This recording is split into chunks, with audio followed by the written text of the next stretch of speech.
Hello and welcome back to the MSBaithak podcast. I'm your host Didi, and joining me today once again is my friend and your co-host Vedant. On this episode, we'll be talking about the NYC Grand Prix. Oh, sorry, NYC EPrix for Formula E from this past weekend. So let's grab some chai, take our seats, ready your opinions, and dive right into the conversation. Hello, Vedant. What a weekend in New York City. Um, absolutely unexpected, chaotic, and for all the bad luck that Stoffel Van Dorn has had over the last few seasons since he's been in Formula E, he got payback finally, getting lucky in round 11 and doing pretty well in round 12, and now leading the world championship with just four more races to go. Yeah, absolutely. But before we talk about the bad luck and the good luck and the championship, let's talk about your experience in New York, Divya. How was it? How was Brooklyn for you? It was good. From my experience, what I can say is there is only one thing there's a couple things that I was disappointed about. One, that there was no cover over the grandstands. There's only one grandstand there, and the promoters decided not to put any cover. And I decided to go really early. I was on site at about 7:15, so I caught the back end, of the FP2 sessions. But by the time you get to the race, you're toasted. You have absolutely True. no energy left, and Yeah, you're just wanting some shade. There's not a lot of shade is at a premium at Red Hook. Although it might be it is probably going to be the last time that Formula E visits NYC, or at least Red Hook. And the second thing is, so obviously the grandstand. If you have looked at the track map, the grandstand is when you take that left going into the hairpin and the attack mode, place on track. And the grandstand is out of the corner. It's not towards the end of the corner, towards the end of the hairpin where the drivers take the attack mode. And that is, going into that hairpin is where all the moves happen. So you yeah, really have to like stretch your neck. You can barely see people making those moves and defending towards the end of the corner. And what the promoters have done is, they have the VIP lounge or area on the left side towards that hairpin instead of the grandstand. But it seems from the people that were there, there is enough want, or there are enough people interested in or around New York City, or who are visiting New York City, that they could enlarge the grandstands and really make it big enough to accommodate double the amount of people and extend it to that happen.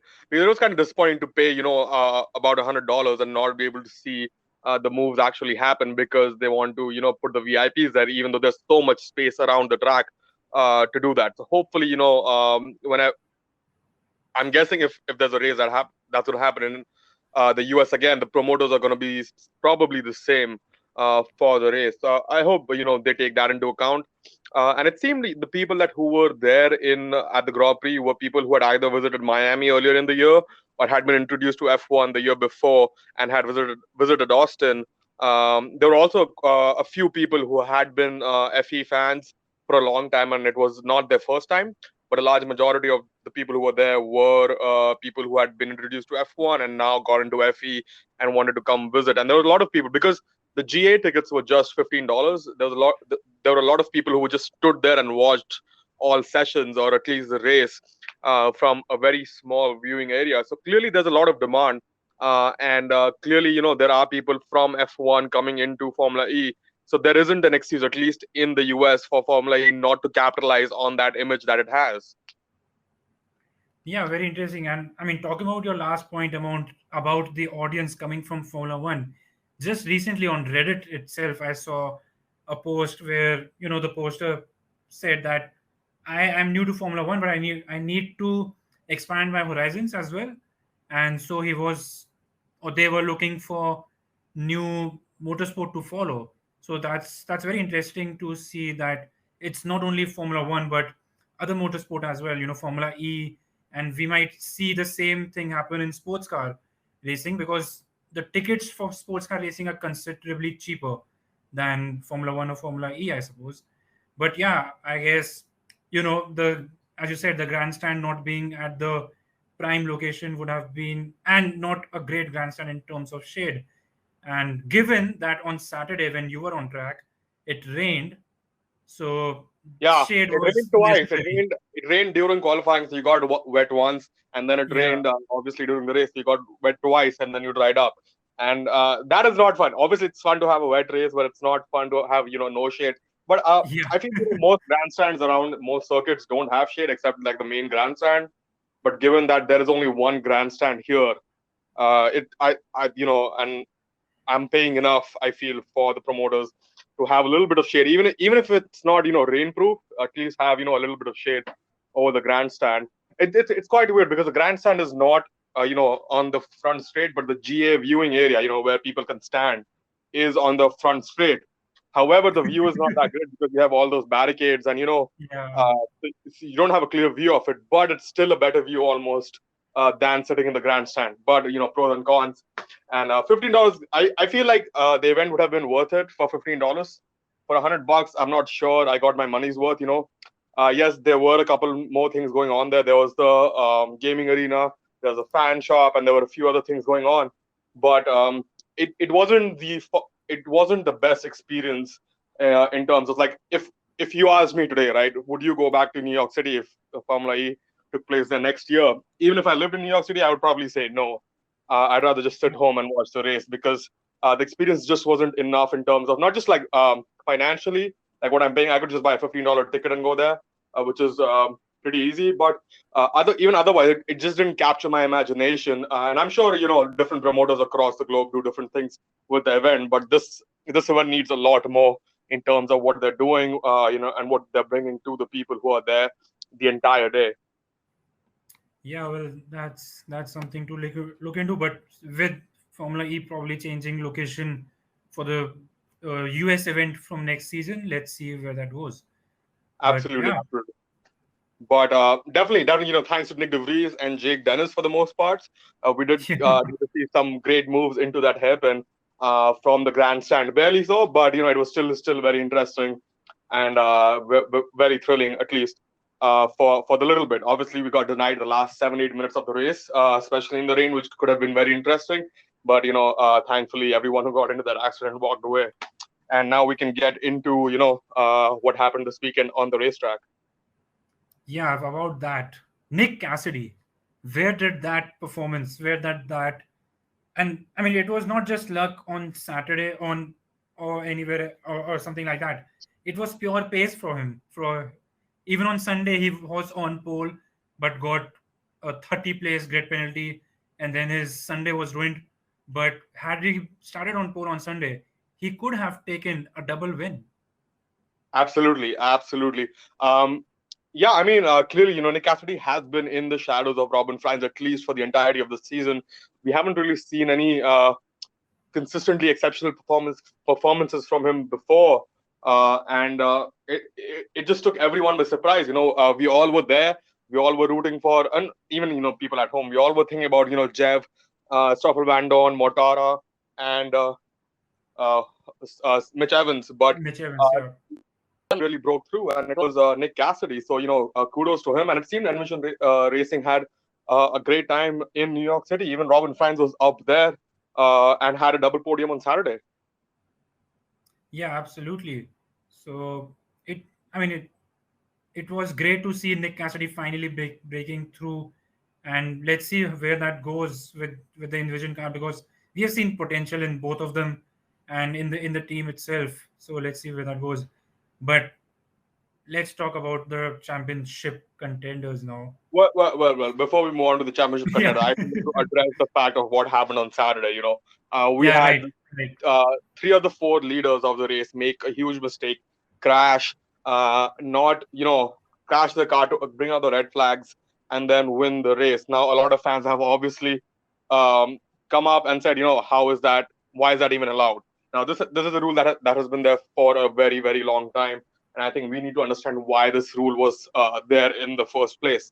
Um, I have no idea. I do have to look into it too. Why this, it is there in the rule book. That is not to say that there was a great reason for it. There might have been reason that might have been valid or logical 20 years ago, but it might not be the case today. And maybe this rule needs to be looked at just the way IndyCar looked at their qualifying rule, where if a driver crashes in qualifying, his lap times are deleted, or a couple lap times are deleted, the fastest ones. So clearly, I think, in my opinion, it needs to be looked at. What about you, Vedant? Yeah, I think the countback rule, it's caused much drama in motorsport over the years, right? And even when you look at Formula One and any motorsport for that matter, it's been a point of contention.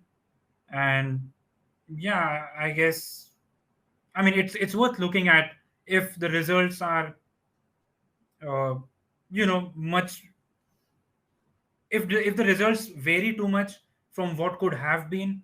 I think there can be a change, but I honestly haven't really thought too much about it. Yep, And yep. yeah, I think we need to give it a hard look. I mean, in case of this championship battle, which we're going to talk about next, it did have a huge impact, right? After Saturday, Edo Mortara, obviously, he saved his car, so he would have kept his lead anyway. But it gave a huge boost to both Stoffel and Don, and it helped out. I'm forgetting his name.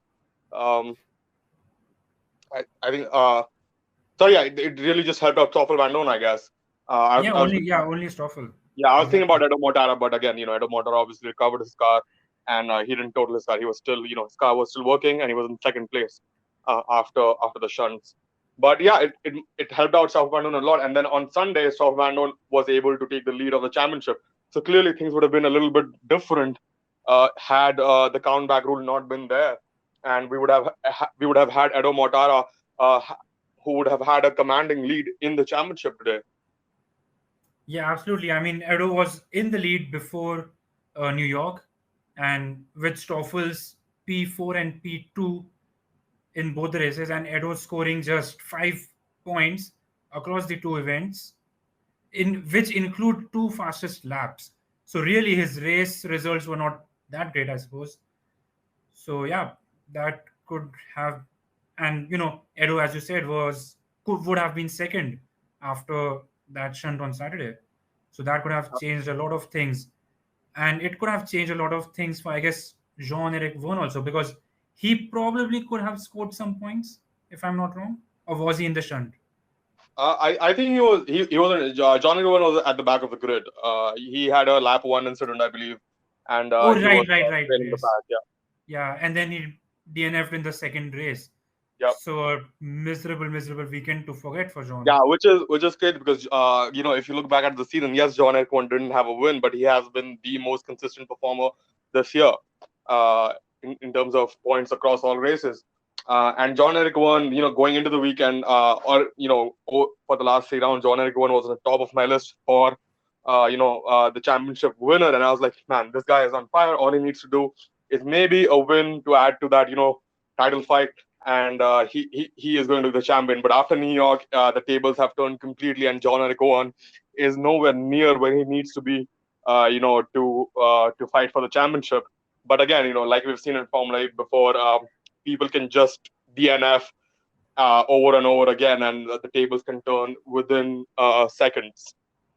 Yeah, well, Jeff is only 27 points behind Stoffel, and with 4 races to go, that is quite attainable in Formula E, I Yeah, suppose. yeah, yeah. Right. So that would be Well, I guess interesting. when But I said, he's nowhere where he needs to be. What I meant was he's nowhere where I expected him to be. So yeah, yeah, yeah, just to correct that, absolutely. yeah. Because I Yeah. expected, a couple top fives from Jeff into this weekend, but clearly, he came away with 0 points, which is on a different end of the spectrum. Yeah, one guy who finally got a top five was Sam Bird. He got You're talking P5 about in race. Sam, but you need to talk about Alexander Sims, Vedan. Alexander Sims No, finished P4. He was like almost.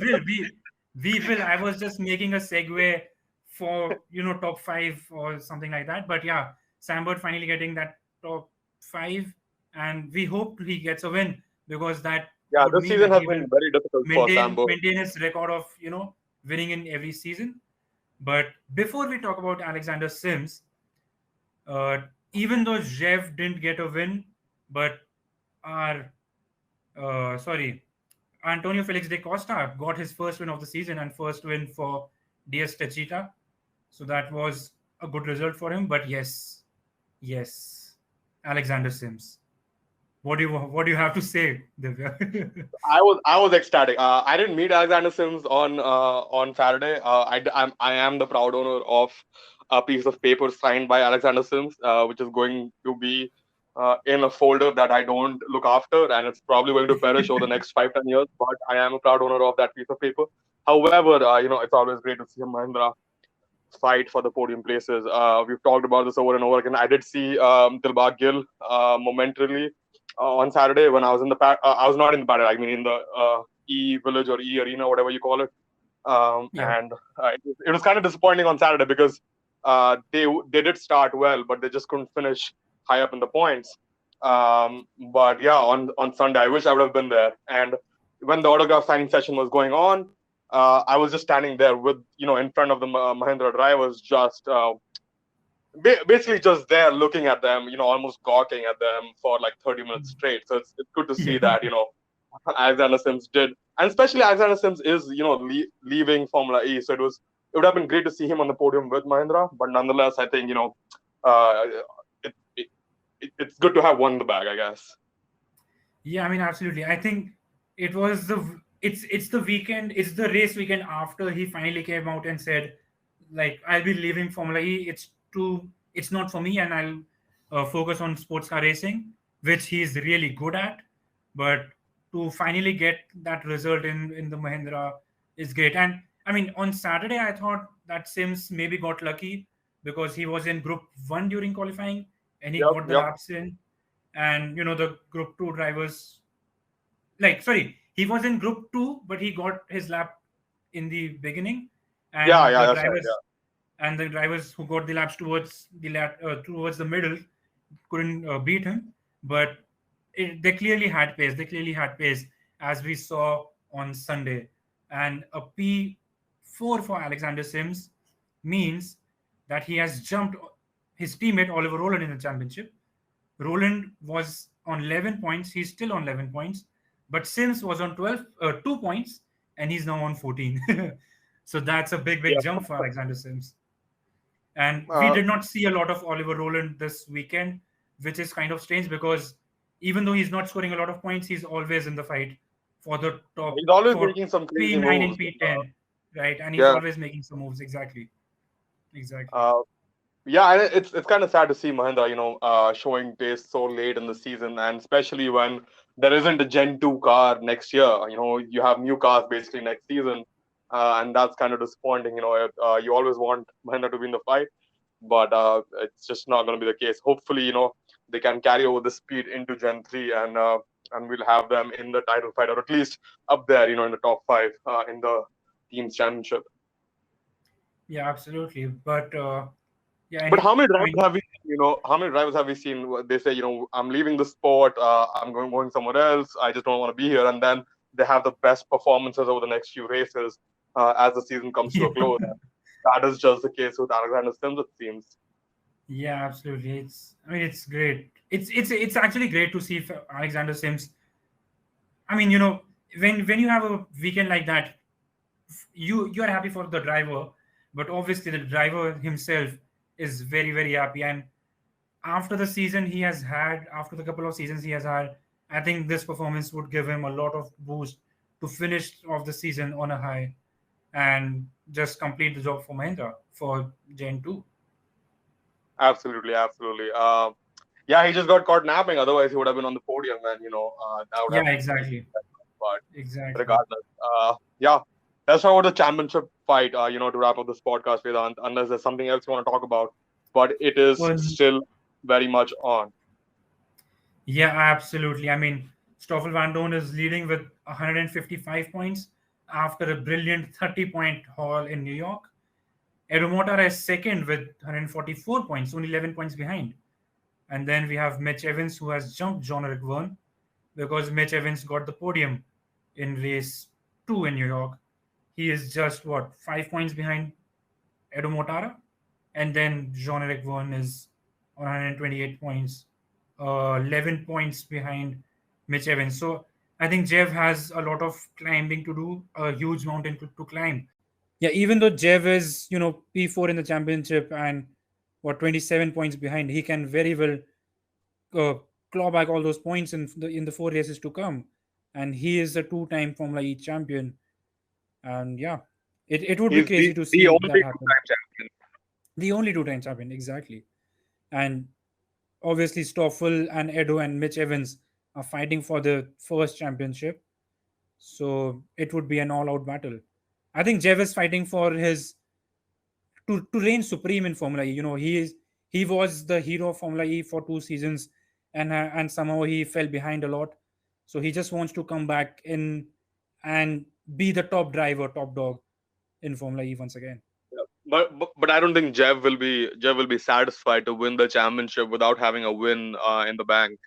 I Yeah, think that will frustrate absolutely. him even more than winning the championship and not winning the Absolutely. championship. Yeah. Yeah. Uh, one That one would be last that would be a rare sight, right? person. Winning a championship without winning a race. It might have happened in IndyCar at some point. I guess I'm not sure. I'll Yeah, have to I'll have maybe. to check the stats, but I wouldn't be surprised if it has happened in IndyCar. One last person I want to talk about is Nick DeVries. Oh, What was he up to this weekend? I mean, it's too late for him, to put up a title fight now. It's too late for any crazy moves to get him up on the podium places every race. So I'm not sure what's going on there. We saw some pretty rash moves across both races from Nick DeVries, both while attacking and defending.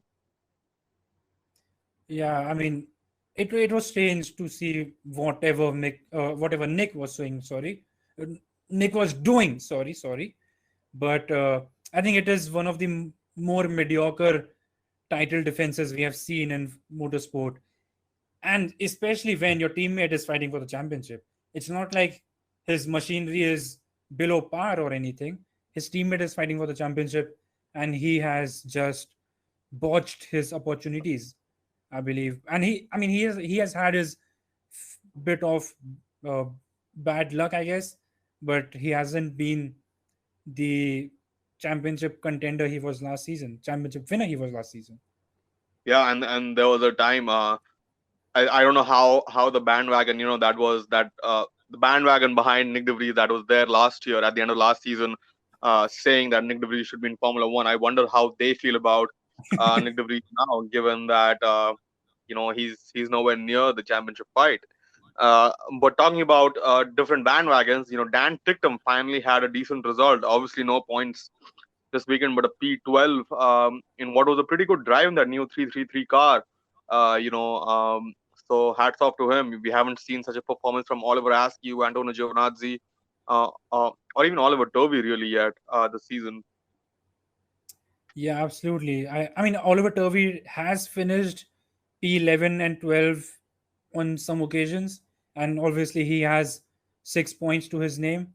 So he has, I mean, Oliver Turvey is probably more consistent than Dan Ticktum, I would say, but definitely Dan Ticktum finally bringing in those results is a great thing to see for him as a rookie driver, to secure his place in the championship for next season. Absolutely. Anything else that you want to talk about, Vedam, before we close out this podcast?